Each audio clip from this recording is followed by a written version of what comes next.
60 кылат дагы. Bir 10 сантиметр эме кылат.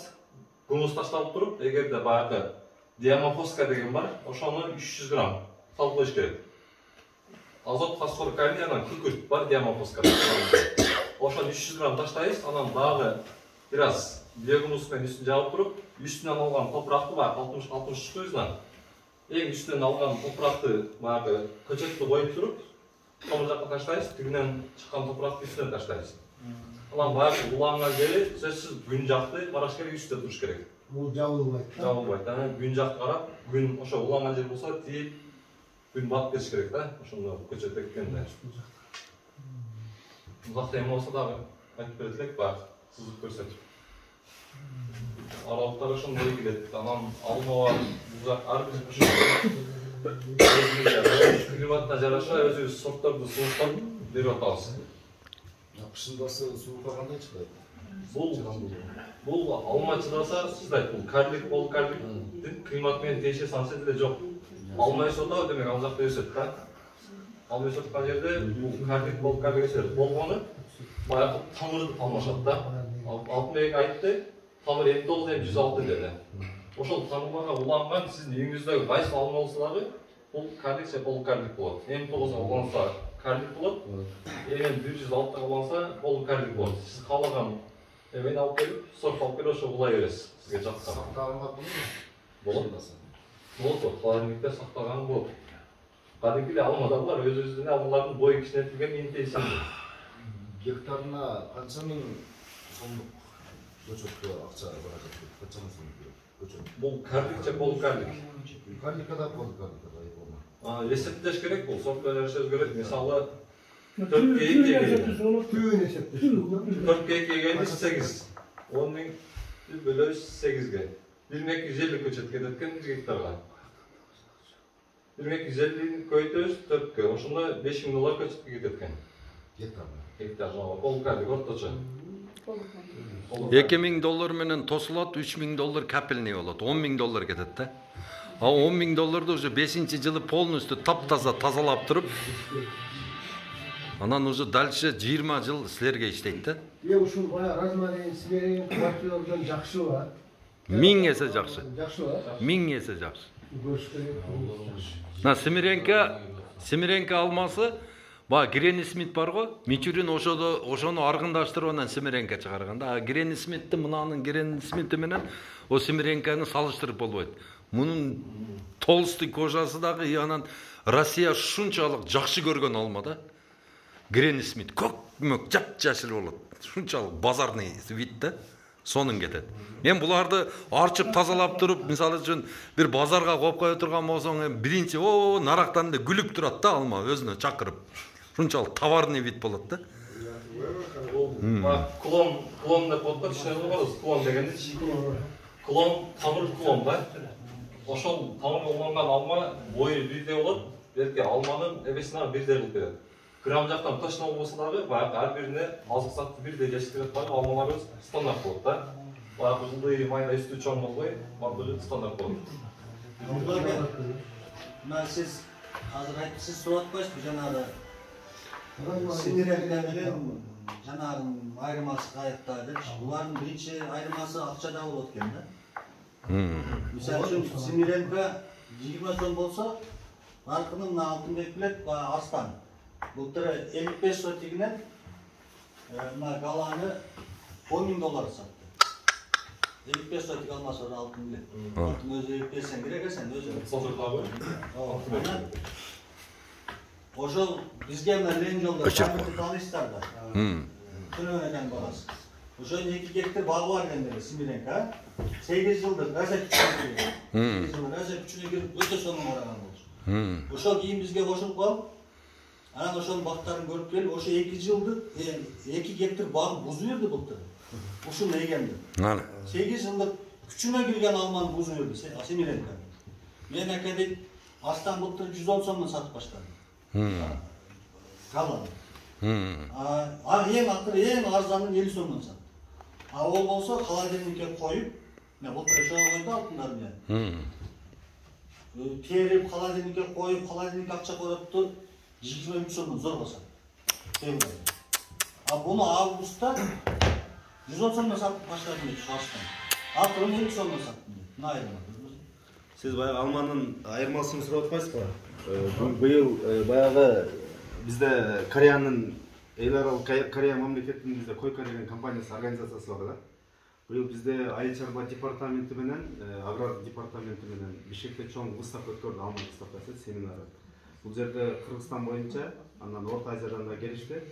Быйыл биз биринчи местен алдык алманы эмес боюнча. Койка деген компания уюштурулган, Өзгөн районунун органикалык пилоттук Алтынбек Эргешев атындагы жеке дыйкан чарба жетекчиси Токтогул Эргешев. Быйыл биринчи орунду. Именно мына көлдүн алмасы турат, Топаттын алмасы турат. Бул чоң иш-чара болду Бишкек шаарында, айыл чарба министрлигинин алдында өттү, чоң выставкада. Биз өзүбүз да барып катышкан жокпуз. Бул жерде эч кандай коррупциялык нерселерге катышкан жокпуз. Барып бирөөнөн сураган да жокпуз. Алмаларыбызды жүктөп берип койдук. Алар өздөрү бул жактагы департамент бирге катышты. Быйыл биринчи местен алдык. Эксподон биз диплом алдык. Биз номер 1. Кыргызстан боюнча Орто Азия боюнча номер 1 местен алма. Мына Кызыл Кара дыйкан айылынын жазы өкмөтү биринчи орунду алып атат. Мына бул алмаларды отургуза турган болсоңуздар, сөзсүз түрдө Кудай кааласа базары болот деген бир белги да бул. Элестетип көргүлө, Кыргызстанда канча алма бар? 800 түр алма бар. Мына ошонун ичинен мына жазы айыл өкмөтүнүн, ушул жазы айыл өкмөтү биринчи орунду алып атат. Мына ошол жерде Red, Golden Delicious, Granny Smith, Galamast, Айдарет деген 5 түр алма алып барган да булар. Мына ошон үчүн туугандарым 5 сотик жерди болсо дагы планировать этип быйыл сөзсүз түрдө ошол баштаңыздар ишиңерди. Бир арзыбаган эле тыйын кетет. Мына Россияда канчалаган балдарыбыз иштеп атат. Айына мисалы үчүн алло тойго сал, алло неме мондай болуп атат, мындай болуп атат деп 20 000, 30 000 пулун алып коюп атасыңар. Ошол 20 000, 30 000 пул менен сонун бир бак болуп калат да. Мына ушуга аракет кылыңыздар туугандар. Барып үйрөнгүлө деп айтабыз, Америка барып үйрөнгүлө деп айтабыз, мына Кыргызстанга барып үйрөнгүлө, Бишкекке чүй барып деп айтабыз, мына айылга келгиле, сайга барып үйрөнөңүздөр. Биз турабыз, колдон келсе жардам беребиз. Акылына сатыбызды айтабыз, кеп кеңешибизди беребиз. Керек болсо мына көчө саткан компанияларды, керек болсо кеңеш бере турган адамдарды, керек болсо ушу жерде жол көрсөтө турган, эртең керек болсо ушу түшүңөрдү кайра сата турган жолдордон чейин жардам беребиз. Мүмкүн ошол даражага биз да жетип калдык потенциалыбыздарга. Биринчи баштаганда биз өтө кыйналганбыз, Үкөм экөөбүз. Бул жолду биз аябай ысыгында, суугунда көрдүк. Монтип айыл өкмөттөр кабыл алмак турбай, приемныйына 2 саат 3 саат отуруп койгон күндөр болгон. Отуруп турчу жерде сен ишиңди мен аны чечем, кийин чечем деген. Бүгүнкү күндө азыр бул эмес, айыл өкмөт эмес, керек болсо президент чакырат. Өзүнүн лично жеке чайына чакырат. Кел ушу боюнча сүйлөшөлү. Бүгүнкү күндө ушу жака өтөлү турганда, жасайлы. Биз жардам берели. Ошол биринчи элет айылдан башталат дейт аламга жол. Айылдан баштайлы. Мына сиздерге наглядный пример катарында образцовый бакты кылып койдук. Барып көрүңүздөр, жазында барып көрүңүздөр, кышында барып көрүңүздөр, күздө бышып аткан бышылчылыкта көрүңүздөр, гүлдөп аткан малда көрүңүздөр, жайда барып көрүңүздөр. Мына өзүбүз алдыңарга жасап койдук. Телевизордон көрсөтүп тартып турган эмес, алдыңарда көрүп жасасын деп жасадык. Ошол жердин потенциалы 20-25 жыл шал айдалып жүргөн. Жердин бонитетинин шкаласы 10%ден түшүп кеткен. Бүгүнкү күндө 1%ге да жарабаган жерди, мындайча айтканда жараксыз жерди жарактуу кылып бак тийип койдук. Ошол жерге мен сиздердин ар бириңиздер барыңыздар, колуңуздарга бир лопата берип, кетмен берип, бир 40-60 лунканы каз десем 2 саатта каза албайсыздар. Жер ошончолук начар. Ошончолук таштап. Азыр дагы болсо дагы, жазда болсо любоңуздарга апарып мен доказ берип берем. Колуңарга лопатаны тартып казла десем 2 саатта бир лунка каза албайсыздар. Ошондой жерге биз бакты эгип, бүгүнкү образцовый жасап койдук. Ошо элим көрсүн, жерим көрсүн деп. Мына бүгүнкү күндө бак быйыл модель өзгөрөт меники. Мына азыр быйыл барып көрсөңүздөр болот, жаздар көрсөңүздөр болот. 2 жылы менин бул жак үстү жабылат. Себеби өзүн актап, уже экинчи этапка өттү бул. Өзүн мына мен мындай кылып атам. Дыйкан технология дегенде эмне түшүндүрүп атат? Дыйкан технология дегенде аз каражатты киргизип, аз каражат менен бакты жасап атабыз. Минимальный расход менен. Капин-орошение кылбай, арочный система кылып атабыз. Опорный шпалерни койбой, без тапкан тутканды, таяктарды тапкан туткан түтүктөр коюп атабыз. Тапкан туткан строительный зымда тартып атабыз.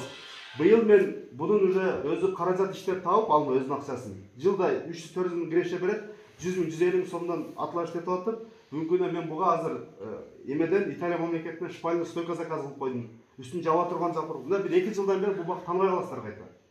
Бирок буну бакты мен өзүм каражатыман же инвестор киргизип эмес, бак өзүн кайра ошо даражага көтөрүп атат да. Инфраструктурасын өзү көтөрүп атат. Мына азыр шпалерлер жатат менин эмеде чүйдө жеримде. Алып койгом. Эртең алып келип бул шпалерлерди ордотуп туруп, эмелерди ордотуп туруп, керек болсо дагы 2025-жылы үстүн жаап коем.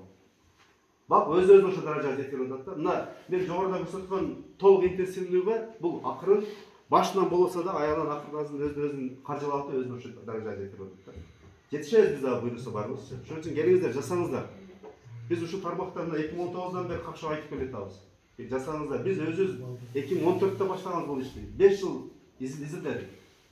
Илим жактан дагы, билим жактан дагы, тажрыйба жактан изилдеп келип, бүгүнкү ушул тармакка жеткирип да. Жетишкен үчүн колубуз менен жасап, көзүбүз менен көрүп, ошо нерсени дамып таткандан кийин ошо сиздерге сунуштап атабыз. Жасаңыздар туугандар. Үстүн жапканда мен видеолор көрүнбөй калды азыр. Бар. Үшүк албайт. Алма күйүп калбайт. Биринчи орunu бул мөндүрдөн сактайт. Мөндүр себеби гүл убагында сабап коюш коркунучу бар. Экинчиси бул баягы гүлдүн нурунан сактайт. Алма как раз эме болгондон гүлдүн нуру да уруп калат да, ультрафиолет. Анан Алманын гүлдүн нуру урабы. Жок, алманын өзүн. Алманын бир жагын сары кылып күйдүрүп коет го, товарны бүтүп өлтүрөт да. Анан үчүнчүсү азыр бул жакта алма көйгөй болуп, чүйдө чоң көйгөй болуп атат. Алма бышып баштаганда каргалар уруп салып атат. Ошондон сактайт. Бизде боло элек анда. Чүйдө ошол маселе азыр, чоң маселе. 100 гектарлар алмаларды уруп салып атат каргалар. Бүгүн алар да ошого өтүп атышат. Ошондон сактайт. Ал автоматташтырылат, жыйнап коюп, кайра топтоп, жыйнап коюп, кайра топтоп. Бирок ал дыш өзү эме кылып турат. Эң немеси үшүк бар го, үшүк. Үчүктөн да сактайт да. Мөндүрдөн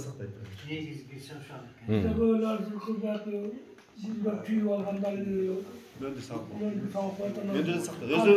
Өзү бул ошо антиградовый сетка деп коет, мөндүрдөн сактоо сеткасы. Эми бизде мына төрага дагы айтар, өзүм оюн. Айыл чарба комитетинин депутаттары да бар. Ушулардан бир отурум кылдык, сүйлөшкөнбүз ушул багытта. Анан ушуну эгер ушуну муниципалдык бак кылабыз деп аракет кылып турган болсок, биз проект жазып силерге кайрыламызбы же жөн эле договор түзүп эле сатып ала беребиз мисалы көчөтүңөрдү. Бизге эмеден кетет. Мына немеде биздин ошол ооба бул мына немеде Русланда өзүнүн счету дагы бар. Анан кийин ошол көчөттү алгандан кийин 2 жыл консультация да берет. Түшүмгө киргичейин карап берет. Адан кабатыр болбоңуздар. Эгишкен экен менин тааныштарым. Ушу 1 гектар, 2 гектар эгип Акча каяктан Европадан алып келиптир. Анан 10%ке жакындары өнбөй калды эле дейт. Быйыл алып келип кайра отургузуп беришти дейт. Ошондой кыласыңарбы? Өнбөй калган ордуна кайра алып келип отургузуп беришет. Ошондой. Даректа. Биз айткандай эле, эгер өзүңөр суудан калтырып туруп өнбөй калды десеңер эме кылабыз. Ал бербейт. Бирок биздин көчөт көктөй калса берет. Ошондой экен. Ошондой жерлери бар экен да. Мисалга силерге жер берсек, өзүңүздөр түшүмдү алып туруп бизге инвестор болуп тура аласызбы? Жок, инвестор жагы жок, биз көчөт алып келип беребиз. Силер жака көчөт алып келип акча жасап. Ооба, өзүңөрдүн акчаңа коюңуз. Анан дагы бир сөз да, азыр жерде бир 15 адамды окуттук да, ошондо бир клубка, бир элдин баардык айбашчыларга айтып, элди толук жыйнап, жакшынакай толук маалымат алат деп ошондойчу. Азыр элге биз айткан менен баары түшүнбөйт да. Биз даярбыз, любой время мен Оштомун.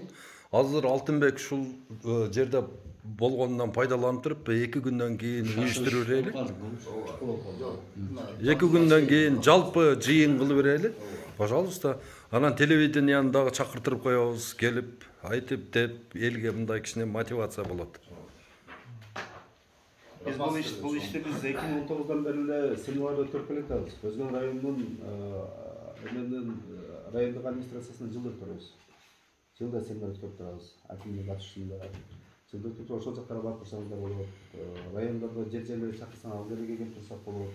Керек болсо азыр кичинекей форматта эле кичинекей узкий болуп калды.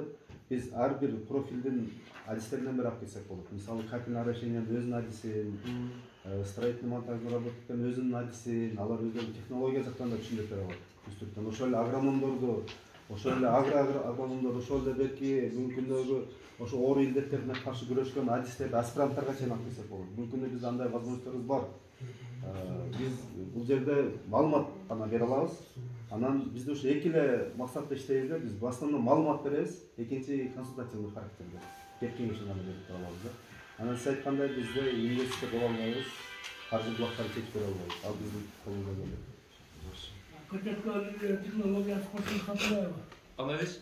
Көтөткөлөр технологиясы эмне канча күндө нема болуш керек?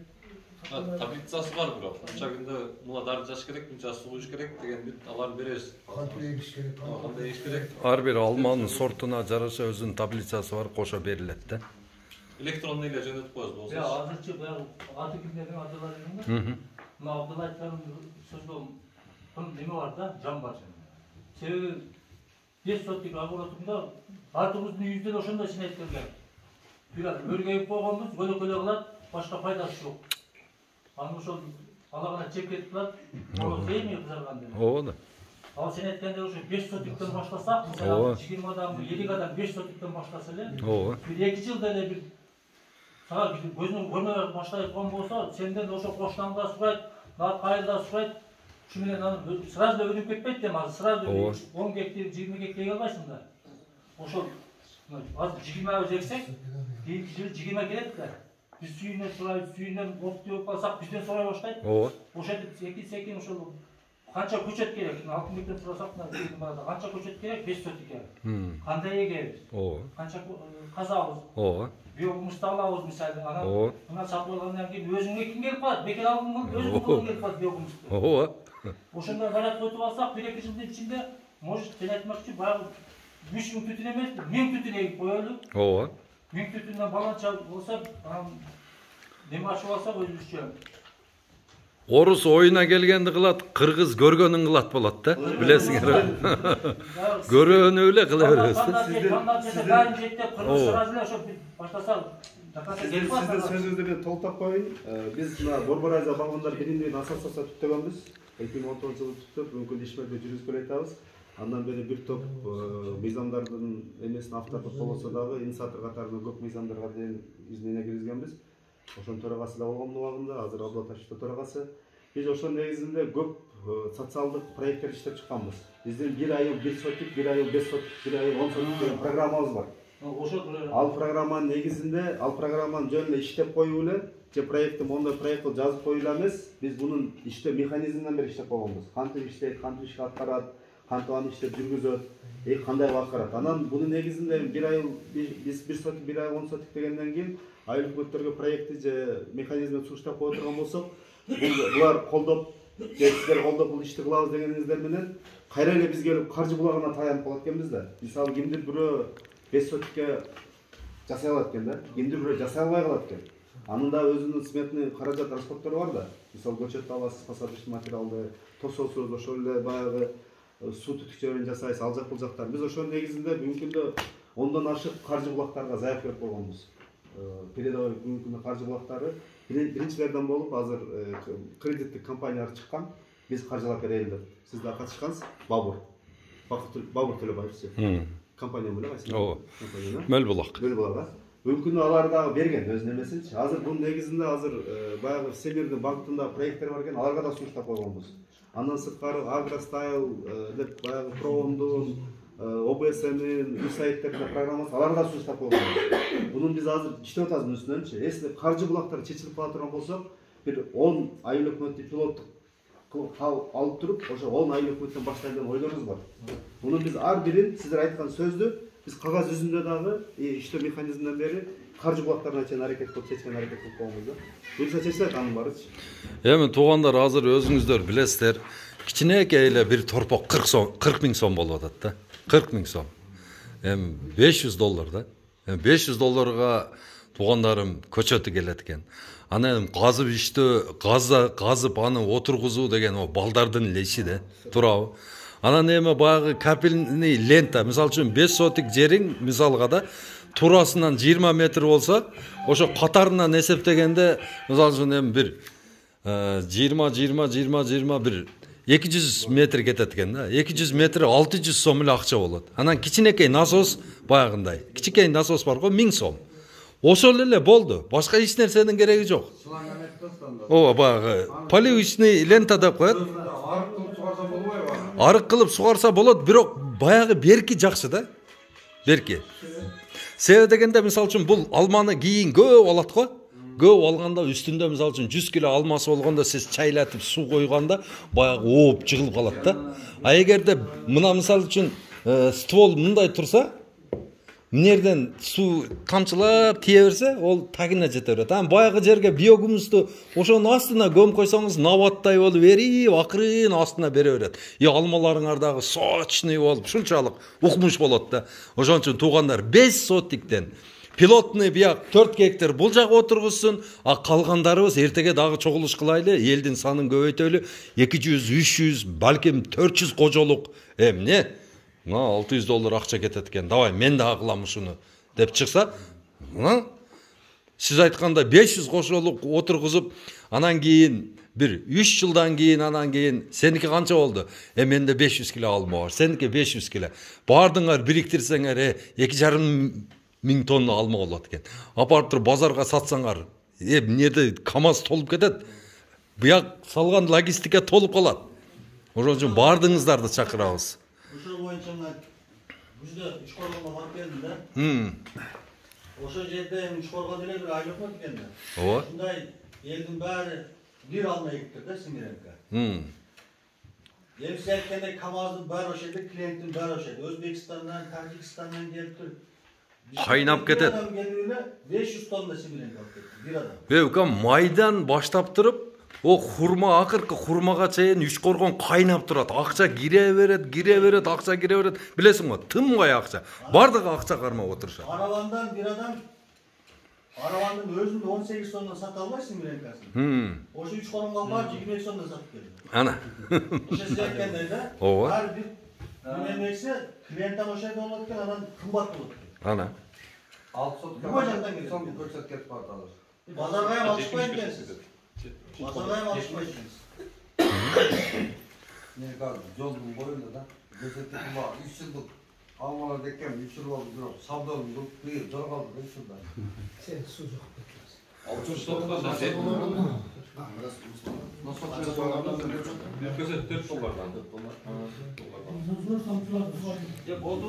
Урматтуу жыйын катчылар, ушу менен жакшы эме болду.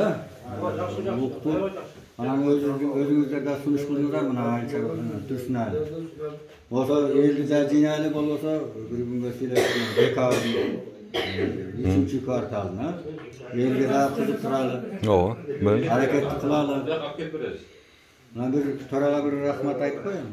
Рахмат, биз мына эме алтын барып көргөнбүз, мен быйыл барып көрүп, токтогулакан немесин. Кызарып турган малды көрүп алып, ар бирине бирден алып чөчөбүздү салдык да. Күздө. Сакраз аким кошо барганда. Ошондо көрүп мен рахмат айттым токтогулакка. Молодец, анан алтын балам ошо Европадан келди көчөтө тиги мындай деди. Мына көрүп азыр эми результатын өзү айтып атасың. Кыргызстан боюнча 70-тин ошо сенин багын биринчи алып туруп ал эми өнөкөй адамдар текшерген жок, бүт бана адаат текшерди да кандай нерси бар, немен азыктанды, кандай таасир берет деген нерселерди чыгарат да эми окумуштар. Ошол ишиңе ийгиктер болсун, элдин көйгөйүн чечип беребиз деген нерсенин башталышы ушул. Кичине нерседен бир 2 түптөн, 3 түптөн кичине өзүнүн бүгүлүк бюджетин камсыздап аласың деп атасыңар. Сен эртең баягы келип аткан болуп калдык ошо. Даже алып калган бизинен бир башка мамлекеттен келет дегендей. Ошо өзүбүз өндүргөн продукцияны өзүбүз жеп, биз эми бүт деген салабы бар ушул. Келечекте муундарга ушул балдарга, неберелерге ушул таза накталай продукция жеткизсек деген жакшы ой тилектер бар экен. Ишиңер ийгилик болсун. Кудай кааласа дагы начарлашташып, товарлашып, чоң жыйып өткөрүп, ушул нерсени бүт ушул айлыга жеткизсек деген максаттар бар. Ишиңер ийгилик болсун. Рахмат. Рахмат. Рахмат. Рахмат.